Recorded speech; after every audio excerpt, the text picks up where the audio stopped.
The off-season can get long and dull at times, but this week and the following one, when the league piles their awards, the entry draft, and the start of free agency all into a nice 10-day window, are when the summer gets a brief spurt of legitimate excitement.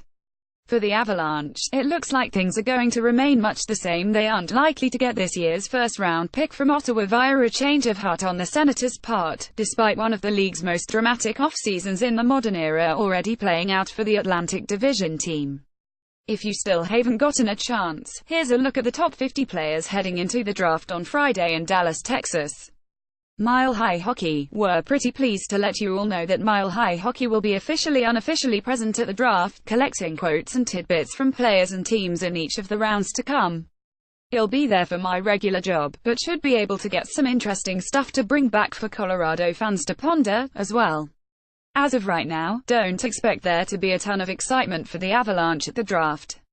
They're sitting pretty as it is, and they don't need to make a huge splash like some of the other teams around the league.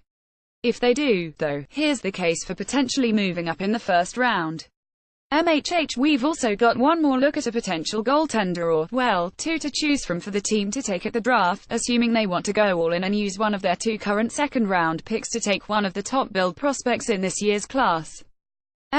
Speaking of going all in, the Ottawa Citizen has a look at why the Senators may be making a mistake by leaving a chance for Joe Sakic to get their first-round pick next year. Ottawa Citizen, forget the draft, though. On Monday, the biggest news of all dropped. Barry Trotz, the guy who finally got the Washington Capitals all the way to the top, resigned as head coach for the upcoming. And yes, that is the correct spelling, he stepped down, rather than re-upping. Trotz saw his current contract come to an unofficial end after the Stanley Cup runs, but his resignation comes with a bit of a twist. He had the option to extend for another 2 years written into his current deal, albeit with a horrifically low payout. So, without the money to go along with the monumental achievement, HES on his way out. USA Today, if you have a subscription to The Athletic, by the way, this interview with members of the goaltending community who sit at the forefront of the equipment changes process is absolutely worth the read. The Athletic NHL, as the city of Humboldt, Saskatchewan continues to move beyond the Broncos' bus crash from this spring, here's a jarring series of reminders that not everyone is going to be able to move on. Some of it will break your heart. The family of Logan Bolett has issued a statement to Catholic Bridge. Today, they placed a monument at the Mountain View Cemetery for him. The 21-year-old was one of the victims of the Humboldt bus crash.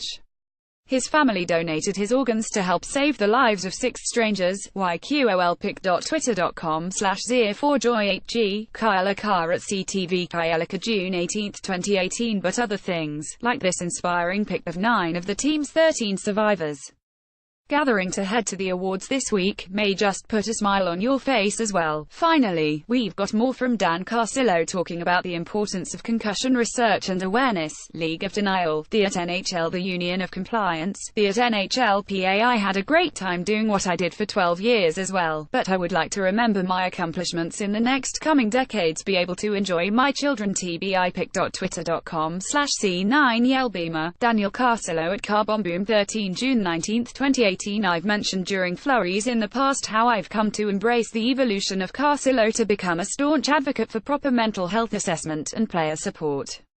He was an easy player to loathe on the ice, but HES becoming an even easier one to support now that helps hung up his skates for good.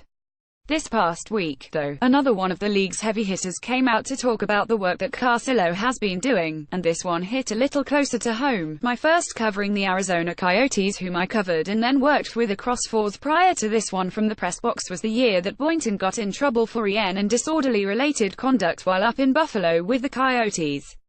The team itself was on a speed tank train, and Boynton was just a team radio voice, so his legal incident was largely swept under the rug by social media and the hockey community alike. In the press box, though, I always had trouble reconciling the legal issues he'd had with a guy that genuinely reached out with kindness to everyone he saw. I was brand new, barely familiar with half the faces I came across at that point, but he always made a point to give a friendly smile and sometimes say hello and ask how the day was going. He didn't set out to make a new best friend or anything, but just the simple act of smiling and including me made all the difference in the world. He made me feel like, yes, I was supposed to be there. Reading the struggles HES dealt with due to concussions was incredibly difficult. I dealt with my own difficult concussion just prior to starting to write, so I knew to an extent where the physical problems were coming from, but the mental anguish he'd described, especially given what a genuinely welcoming person he was every day, was heartbreaking to discover. I still don't know what the league can do, exactly, about concussions. Even without legal checking, hockey is a contact sport. Just watch the women's game sometime, especially if USA and Canada are playing. So eliminating head injuries altogether is likely impossible. But as more and more retired players speak out, it's abundantly clear that something has to be done. I love I'll be the first person to admit it. I wanted to play like Ron Hextall, swinging my blocker wildly and occasionally slashing out the backs of some knees to send guys to the ice. It was, and underneath the knowledge I now have, still is to an extent, my favorite style of hockey. Shitfields are my lifeblood. We know too much, though. It's no longer easy to just express a preference for hard-hitting, dirty corners hockey, because we can't claim ignorance. Hope the draft will be of fast, evasive players that give us beautiful scoring chances and fewer concussions in the years to come. It'll end with the hope that all you dads, grandfathers, hopeful future dads, dog dads, and father figures, whoever you may be, had a wonderful Father's Day on Sunday.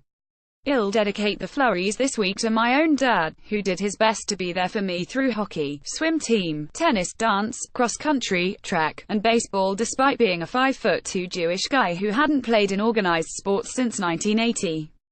I'm half a foot taller than him and my 21-month-old is already well over half his height and counting, but he's pretty much the best there is.